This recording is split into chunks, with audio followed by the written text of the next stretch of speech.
for that. Next, I'd like to introduce Andrew Volkmer from the Bureau of Reclamation, who will be talking about the work at Reclamation on transitioning to eeMETRIC for computing irrigated agricultural consumptive use in the Upper Colorado River Basin. Andrew is a hydrologic engineer for the Bureau of Reclamation Upper Colorado region, and he's stationed at, how do you say your acronym? CADSWES? CADS West, thank you. CADS West in Boulder, Colorado. Andrew performs reservoir modeling and development on the long-term Colorado River Simulation System and the Colorado River Midterm Modeling System, CRMMS, as well as the consumptive use and loss reporting and computations for the Upper Basin with a focus on irrigated ag and consumptive use.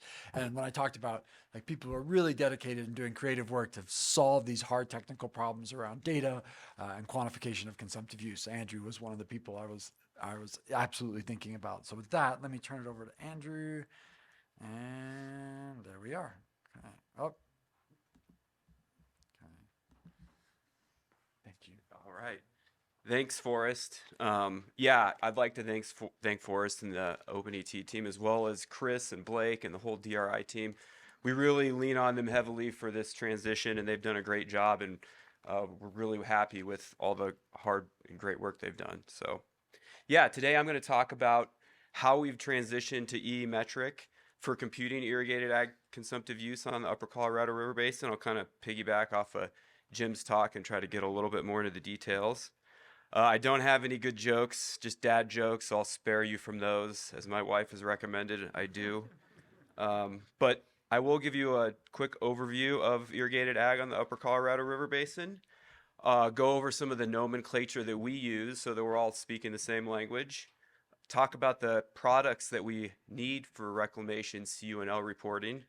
Discuss the steps and methods that we've used to get to these products. And then I'll give a really high-level comparison to Reclamation's modified Blaney-Criddle results that we've historically done to determine irrigated ag consumptive use on the basin. This map right here shows the Upper Colorado River Basin broken up into its three main tributaries of the Green River, the upper main stem of the Colorado, and the San Juan Colorado River. We typically have between 1 and 1.5 million irrigated acres on the basin. As Jim pointed out in his graphic, about 60% of the total upper basin consumptive use is from irrigated ag, which is the greatest, highest sector of consumptive use on the basin. Predominant crops on the Upper Colorado are irrigated grass pasture, irrigated grass hay, alfalfa, but we also have other crops like corn, small grains like wheat, and then we have orchards, peaches, cherries, pecans. Historically, Reclamation has used the modified Blaney-Criddle since the 1970s to compute irrigated consumptive use. And now we're transitioning to eeMETRIC, and we'll be recomputing we have recomputed our 1991 through 2022 consumptive use from irrigated ag. The states are currently reviewing that, and then we'll move forward computing 2023 and into the future using eeMETRIC. Some nomenclature. I'm sure most of you are familiar with these terms, but I'll just go over them quick. We have potential crop ET or ETC, which is calculated by Penman-Monteith in the ET demands model that DRI operates for us. With actual ET, which is determined through OpenET, ET by eeMETRIC. We have effective precipitation, which we also use to determine an ET demands that's operated by DRI. We have irrigated consumptive use, which is the amount of irrigated water consumptively used by the ag crops. And then we have this term called incidental use, which we define as the amount of water lost to phreatophytes and seepage from the river to the head of the field. And we use irrigated consumptive use and incidental use to come up with a net consumptive use, which is our final reporting number that we put in our reports. And that's the amount of irrigated water consumptively used by ag crops that includes that incidental use number. So with those terms, we can define what products that we actually need for our consumptive use and loss reporting. We explicitly report net consumptive use, irrigated acreage, and shortage volumes in our reports. But in order to get net consumptive use, as you can see from these equations, we need irrigated consumptive use, which is just the difference between actual ET and effective precip. And then we also like to see a fallowed acreage. So these products are computed monthly. They have been recomputed monthly from 1991 through 2022. We're currently working on the 2023 number, and we'll put these products out annually after that. And all these products are computed at the field level and then aggregated up to the HUC-8 state county level. So our goal in the future is to have a net consumptive use number calculated within for the previous year within the first couple months of each calendar year. All right, so I'm just going to go over how we've computed these products and some of the methods that DRI has developed and what we've done with OpenET to do that.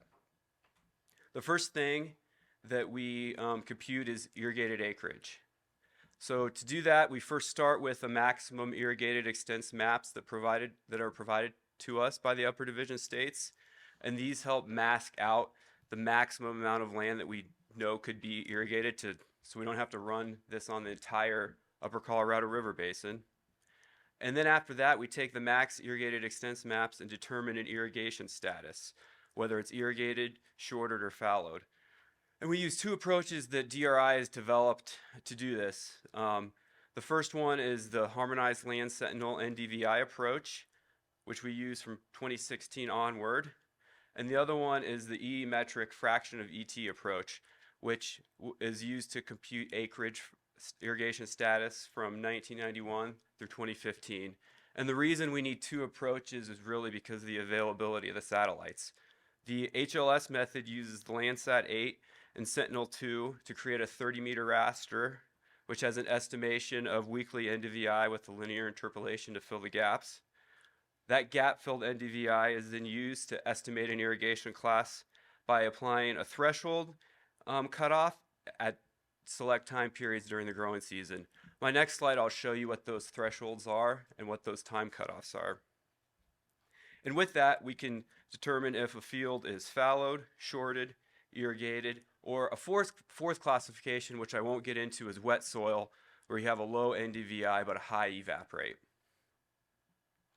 The ETOF method uses a fraction of reference ET to an actual ET from eeMETRIC. So during the growing season, if ETOF is high, especially in the dry climate of the upper Colorado River Basin, we can assume that that field is irrigated. So pixels with ETOF values greater than 0.5 in Utah and Wyoming and greater than 0.4 in Colorado and New Mexico for 3 or more months between May and October are classified as irrigated. And then for crop type, we use the crop data set layer, which is used at ET demands to determine an effective precip. So these figures here show how the HLS approach is used. These are some pixels near Mighton, Utah for the 2021 growing season. So our NDVI threshold that we use is 0.6, and then our dates that we use for cutoffs are June 1st and September 1st. So in the top figure, that's a fallowed field. You can see in the NDVI time series that it never gets above 0.6, so it's classified as fallowed. The middle figure shows a shorted field. So if you go to June 1st on here, you can see that we're above that we have NDVI after June 1st of 0.6, so we know that it's been irrigated somewhat. But then if you look at September 1st, after September 1st, we never get above 0.6 again. So we classify that field as shorted. And then the bottom figure shows a fully irrigated field. If you go to June 1st, look past it, we have NDVI values greater than 0.6. And then if you go to September 1st and look past that, we still have NDVI values greater than 0.6. So that's considered a fully irrigated field. And that's what's used throughout the entire basin to determine irrigation status, to come up with acreages for us to compute our consumptive use. This graph right here shows why we decided to use two different fraction of ET thresholds for the different states. Basically, we have an overlap of HLS, which is the yellow line, it's kind of hard to see on here, and ETOF for the different states. You can see that in Colorado and New Mexico, that yellow line lines up well with an ETOF of 0.4, and Utah and Wyoming lines up quite well with the fraction of ET of 0.5. So that's why we broke those and split those up for the different states. And really, the differences between this most likely occur from differing crop types and management. Next up, we have effective precip, which we use to subtract from actual ET to get a consumptive use of irrigation. And this was produced for us using the ET demands model operated by Chris Pearson and Blake Miner and the DRI team. And that uses a well-water crop ET simulation with the daily soil water balance to derive an ETC, an effective precip, and a net irrigation water requirement. The figure here shows our ET demands grid on the upper Colorado River Basin.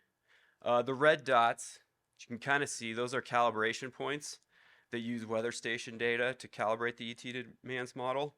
I just want to give a plug that through this process, Reclamation, and Jim mentioned it, Reclamation added 12 weather stations to get our total up to 68 for the entire basin. Not only used for calibration of ET demands, but for bias correction. And then we have those 4 EC towers that Reclamation helped put in to compare to our model values. All right, and then the final product that we use to determine net consumptive use is incidental use. In Reclamation's eyes, incidental use are losses that include phreatophyte growth in and along canals and laterals and evaporation from those canals and laterals. This map right here shows the different incidental use values used throughout the basin. They were developed during a Type 1 surveys for the 1971 comprehensive framework study, so they're a little dated, but you can see they basically follow HUC 8 boundaries, but cut across state boundaries and sometimes cut across county boundaries. So they're like a HUC 8 state county type of value. Those range anywhere from 5% to as high as 28%. So with those assignments, we can multiply that by the irrigated consumptive use and add it back on to get a net consumptive use, which is what we end up reporting in our CUNL reports. Okay, so those are the products that we get. So now I just want to go through some really high-level basin comparisons of what we're seeing from our recomputation from 1991 through 2022. I don't have values on the y-axis. These are still being reviewed by the states. So we'll show you kind of a general comparison. The y-axis here is net consumptive use, and then the dotted line are our results from eeMETRIC. The solid line is the modified Blaney-Criddle, and modified Blaney-Criddle only runs up through 2020, where we have through 2022 currently for eeMETRIC. So you can see actually that they line up quite similar, which is a little bit surprising, but maybe not. There's a lot of different things going on right here. If you look at a state-by-state level, which I won't show for this presentation, there are differences. And also you can see in the eeMETRIC results, there's greater variation, and we believe that it's doing a better job of capturing those variations in hydrology and irrigation season. This graph right here shows the differences in acreage. Just a reminder that eeMETRIC uses those two methods, the fraction of ET from 91 through 2015, and then the HLS method after that. Whereas we've historically modified Blaney-Criddle uses acreages from blended snapshots in time. So you can see that the eeMETRIC methods definitely are capturing the variation in hydrology, especially you can see in dry seasons where you'd expect less irrigated acreage in 2002, 2012, 2018. Those are much lower than what is being historically shown in the modified Blaney-Criddle methods. I just want to point out that with these graphs, we're not, and with our transition into eeMETRIC, we're not just updating the ET model in these. We're also updating effective precipitation and acreage methods. So there's a lot of different changes going on that can help explain either these similar results or these differences results. And we're still evaluating those, and DRI is helping us out. And we're hoping to continue to learn why those differences or similarities occur. So overall, we believe that moving to eeMETRIC is an improvement to the modified Blaney-Criddle method and provides a scientifically sound method to move forward for CUNL reporting. But we will continue to evaluate and improve and follow the science and use the help of DRI and OpenET to hopefully accurately estimate consumptive use from irrigated ag on the upper Colorado River Basin. So with that, I'll open up to any questions if there's time.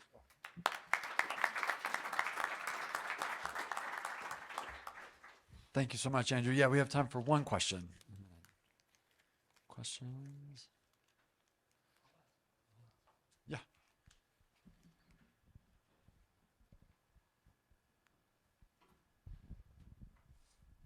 Does your current system of accounting, does it include surface water irrigation ponds or stock ponds or larger place-based reservoirs of surface water? Yes. Yes, we do have one of our sectors in CUNL reporting, not an irrigated ag, but it's a separate sector. We have major reservoirs, which are like your PALs and your MEADs. We have minor reservoirs, which are smaller and have less data availability. And then we also compute stock pond evaporation. So, which we use free water surface from the 1982 NOAA Atlas, try to account for some salvage values in precipitation and go from there. Thanks so much, Andrew.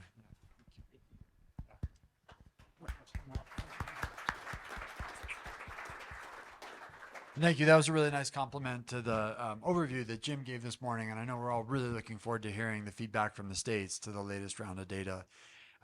Sarah Larson was smiling and had some kind words, so I hope that's a positive sign. And we will wait bated breath to find out.